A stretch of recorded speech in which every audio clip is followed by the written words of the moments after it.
Este é John Dalton e ele foi o primeiro cientista a propor um modelo científico para a constituição da matéria utilizando o conceito de átomos. Dalton não enxergava muito bem e durante muito tempo se dedicou ao estudo de sua doença sem chegar a grandes conclusões.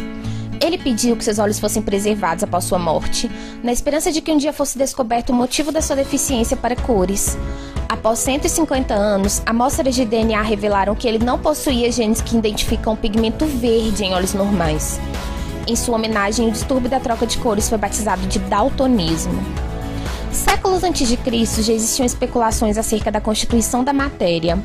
Dois filósofos, Demócrito e Leucipo, propuseram que a matéria poderia ser dividida até um determinado limite. A parte que não poderia mais ser dividida foi chamada de átomo, expressão derivada do grego que significa não divisível, que não tem partes. Apesar disso, por muito tempo, a teoria de constituição da matéria mais conhecida e mais aceita era das 4 raízes elementares: água, fogo, ar e terra. Com o tempo e com a evolução da ciência, vários cientistas propuseram pequenas teorias sobre a composição da matéria. Eles se diferenciavam das ideias gregas por seu caráter científico, pois agregavam resultados experimentais. Um deles, Robert Boyle, sugeriu que os gases consistiam em partículas minúsculas. Inspirado por essa e diversas outras teorias, John Dalton revolucionou a compreensão sobre a estrutura das coisas. Ele aplicou a teoria de Boyle a toda a matéria, concluindo que todas as coisas existentes eram formadas por minúsculas partículas indivisíveis, desenvolvendo assim uma das primeiras noções científicas de átomo. Através de muitos estudos e realização de diversos experimentos, ele conjecturou que átomos de um mesmo elemento químico seriam idênticos em massa, tamanho e propriedades. E através de experimentos, ele determinou o peso relativo do átomo de cada elemento químico conhecido até então. Dalton sabia que o hidrogênio era o elemento mais leve e definiu seu peso como 1. Dessa forma, calculou os pesos de diversos elementos em relação ao peso do hidrogênio.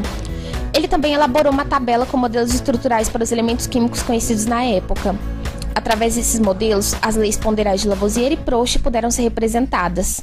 Por exemplo, utilizando seus símbolos, Dalton pôde representar a lei de Proust, que diz que as possíveis combinações de átomos diferentes, em proporções numéricas simples, formariam substâncias diferentes.